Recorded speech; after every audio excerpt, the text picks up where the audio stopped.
I turned into my driveway to find a U-Haul burping boxers labeled Owent Rhonda's Wedgwood, while a stranger in socks, just socks, was dragging my couch across the threshold of my front door. My couch, the one I'd inherited from my grandmother. A woman with a clipboard and a sash that said Willow Crest, HOA President, waved like she was directing an orchestra. Her smile so wide it looked painful. She chirped out with fake sweetness that made my skin crawl. "Welcome home. Please don't block the unloading zone."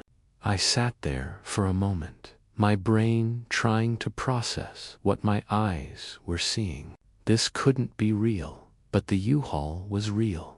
The boxes were real. The stranger in my doorway was horrifyingly real. I put the car in park, hit 911, and watched her grin curdle like spoiled milk as she realized I was calling the police. "My name's Evan Ridley. I own a modest ranch on Blue Quail Court in Willowcrest, a planned community outside Northbrook, where the mailboxes all match and the rumors reproduce like rabbits. I'm a quiet person, a work-from-home analyst for a tech company, bird feeder guy, mind my own business type. I've lived here for 6 years, paid my dues on time, never once complained about anyone else's property." The HOA president, Rhonda Pennington, had been on me for years about what she called non-compliant grass enthusiasm, which was her way of saying I had clover in my lawn instead of the approved grass blend that required weekly treatments and constant watering. She also took issue with my introvert lighting scheme, which meant I preferred warm bulbs instead of her approved harsh white lights that made every porch look like an interrogation room. We had a cordial détente for the most part. I ignored her newsletters, which arrived weekly with increasingly alarming subject lines, and she mispronounced my name into a bullhorn at every community meeting, calling me Eric or Edwin, or once memorably Everett.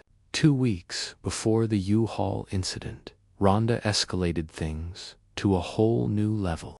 She taped a vacant property notice to my door while I was inside making soup. I'm talking about a full, official-looking document with multiple stamps and signatures taped right over my doorbell.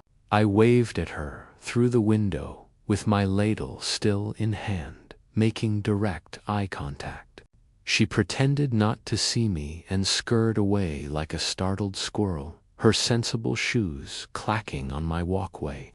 Then she started creeping by my house with a tape measure and a man named Doug, who wore a safety vest for no apparent reason, and nodded solemnly at my alias like they were evidence in a criminal trial. I watched from my office window as they measured my mailbox, my fence line, even the distance from my driveway to the curb. She circulated an email blast titled Derelict Lot Action Plan, featuring an illegally obtained interior photo of my living room, snapped through the sidelines like she was birding for sofas instead of actual birds.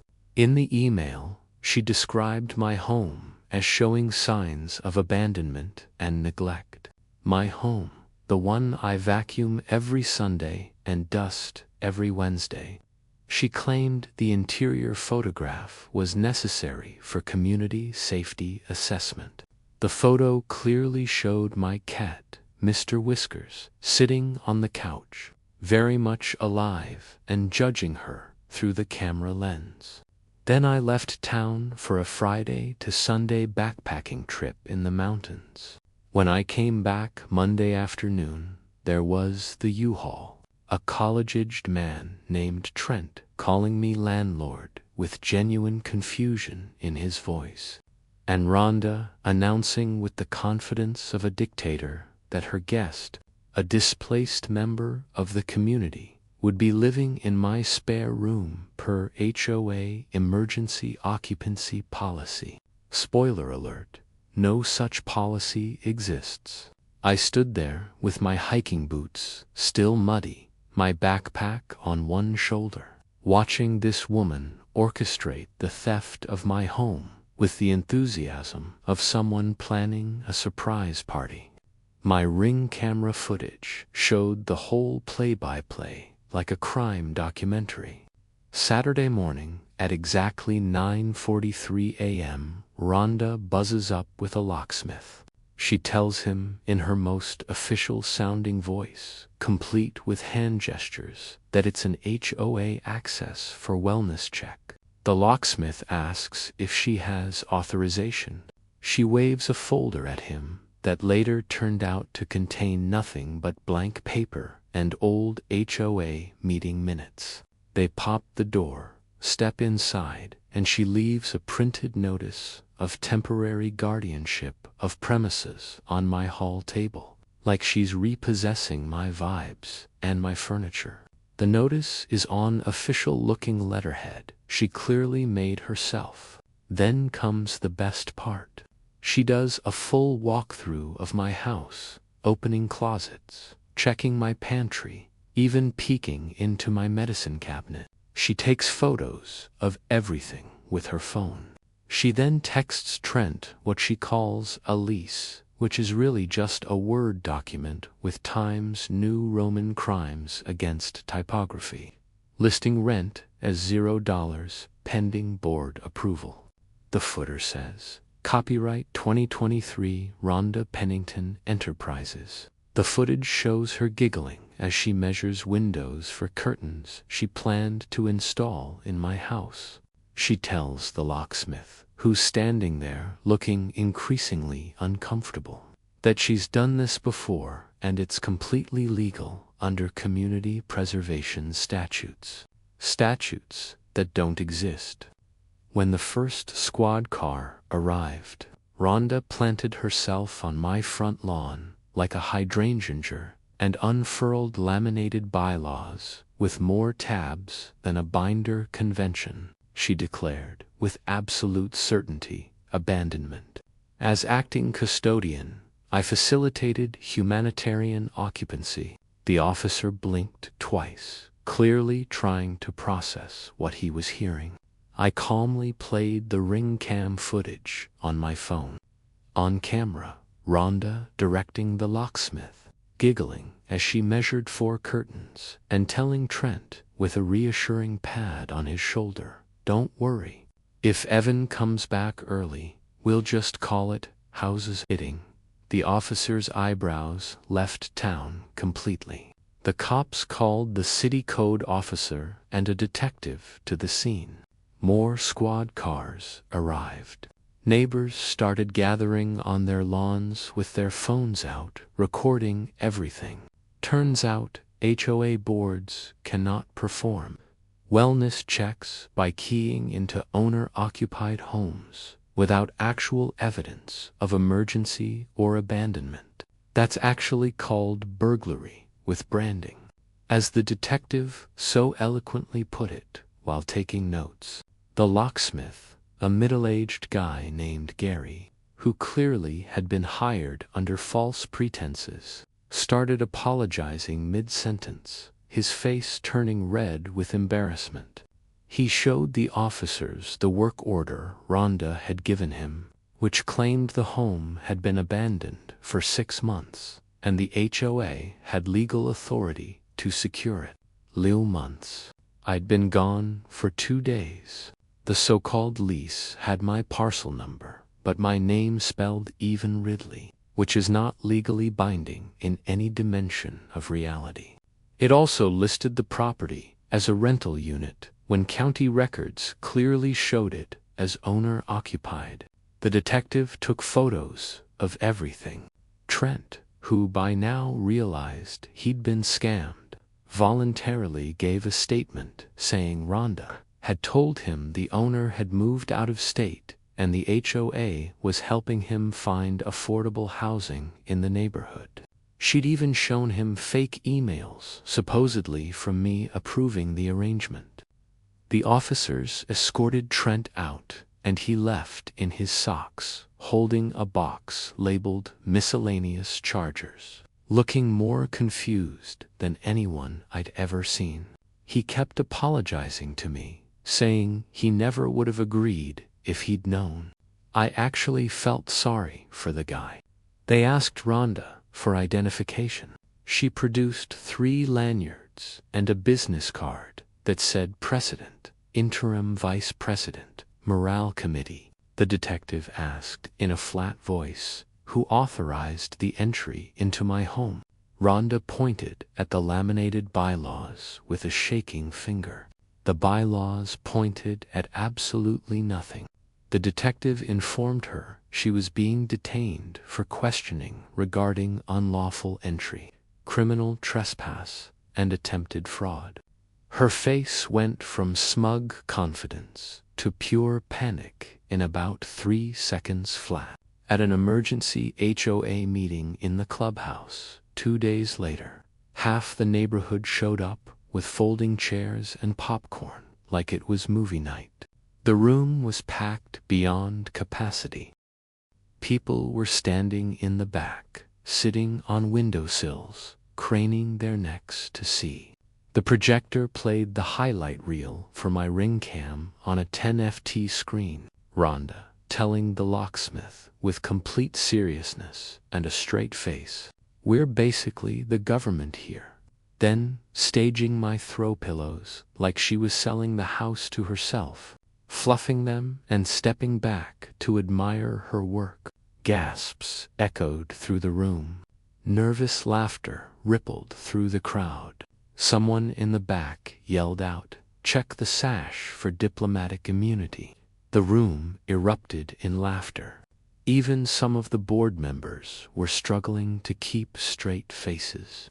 Then the treasurer, a quiet accountant named Phil, who'd been on the board for 15 years, cleared his throat and dropped the truly spicy bit of information. He pulled out bank statements and receipts, projecting them on the screen for everyone to see. Rhonda had used HOA funds labeled Community Stabilization in the budget to pay the locksmith $350. Rent the U-Haul for 2 days at $190. And order a custom welcome mat that read the Pennington's temporary and cheerful letters for $89 plus shipping. She'd also purchased cleaning supplies, light bulbs, and curtain rods, all charged to the HOA credit card. Total misappropriation of funds came to $742.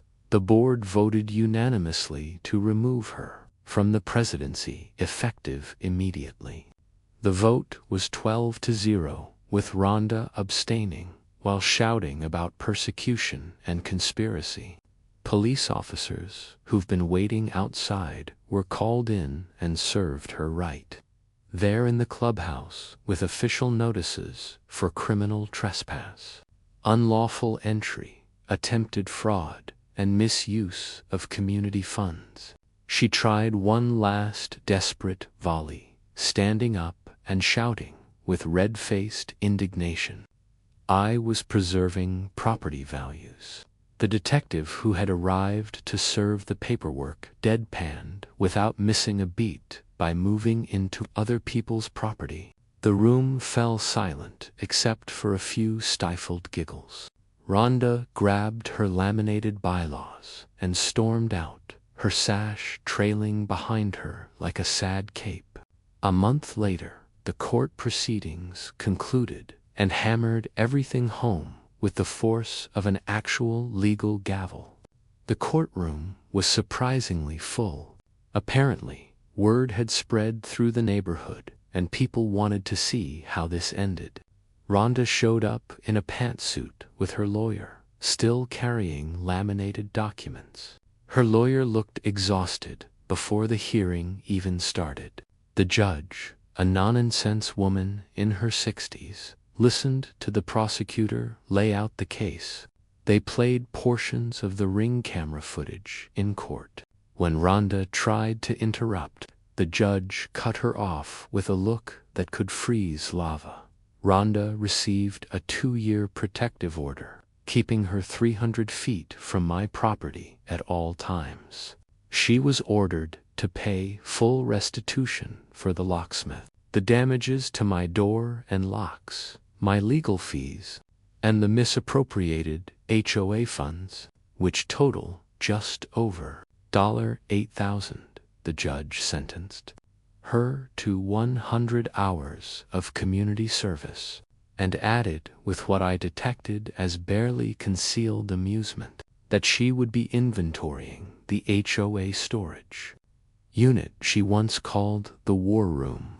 On top of everything, she was permanently banned from serving on any HOA board in the county. The judge stated clearly, for the record, that her actions constituted a gross abuse of authority and a violation of basic property rights.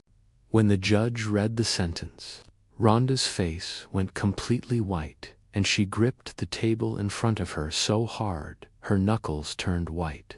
Her lawyer whispered something, and she just nodded numbly, unable to form words, as the full weight of the consequences crashed down on her.